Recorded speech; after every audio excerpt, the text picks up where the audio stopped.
Yes, of course, we're all going into it hoping it's amazing. But what if it's a catastrophe?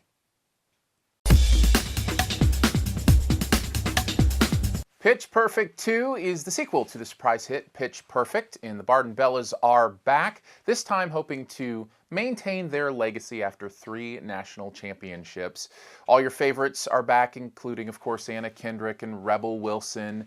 Brittany Snow is kind of those 3 lead females in the group. And, of course, lots of singing of a cappella versions of current pop songs and older songs, and lots of fun stuff for the musically inclined as well. The big question, does it live up to the first? The big answer, not quite. It's good. I really think this is a fun time. If you loved the first Pitch Perfect, I think you're going to have a good time with this one. There's a couple reasons I don't think it quite lives up. Number one, I think the surprise element is gone. We're expecting it now, and so there's not that going into the theater, not expecting much and coming out going, that was a fun movie. So I think that has a lot to do with it. Let me tell you what I liked about it, what it did maintain from the first. Number one, I think the emotion is there. This surprised me. A lot of times sequels will diminish the story part of what they do because they're servicing too much of what made the original work. There's some decent emotion here about what a group does when it's time to move on and it's time to take a step into the next chapter.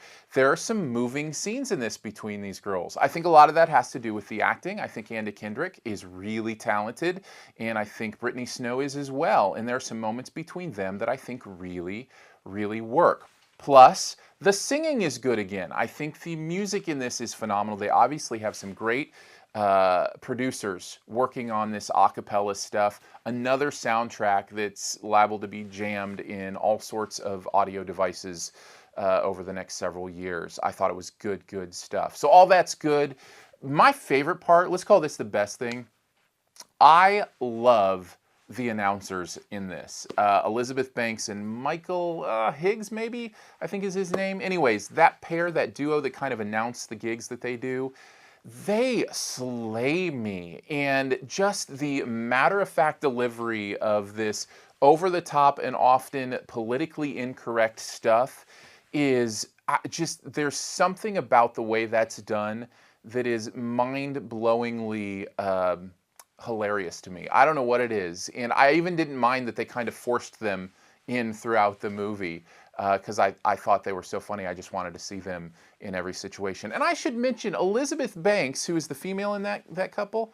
She directed this one. Good job, Elizabeth Banks. Well done in putting this movie together and also being in front of the camera, which is not always an easy task. You know, I mentioned they forced them into a lot of places. That's actually maybe, I think, my worst thing about the movie. There's a lot of forced fan service here. They do that thing where they take the stuff from the first movie that worked and really try to hit you over the head with it in a lot of ways. Sometimes I'm okay with it, like the announcers. Other times it feels like it detracts from the story's ability to really be full. What I mean by that is because they're serving so many different characters in different ways, all the stories feel a little shortchanged. I think the overall theme is, you know, supposed to be about moving on, but there's these other themes and stories about collaboration and what it means to find yourself, and all of it just feels a little short-shrifted because they have to get to the comedy and the singing and all these different things that they have to do from the first. I'm not saying it's an easy hand to play. It's a tough hand to play. But at the same time, there is that distraction. It's just when you think you're getting into a story, it kind of shifts to something else and you don't really get there. And because of that, the emotional payoff for these stories, in my opinion, is a little weaker than it could be. There's the collaboration story especially just felt short-shrifted, like it never really paid off. In the same way, because Fat Amy, Rebel Wilson, is, you know, the standout character from the first, I think this movie focuses way too much on her. Now, for many people, they'll be great with that. That was their favorite part of the first movie. They want to see as much Fat Amy as possible. For me, I thought it detracted from the other, again, possible stories and possible characters to focus on her so much.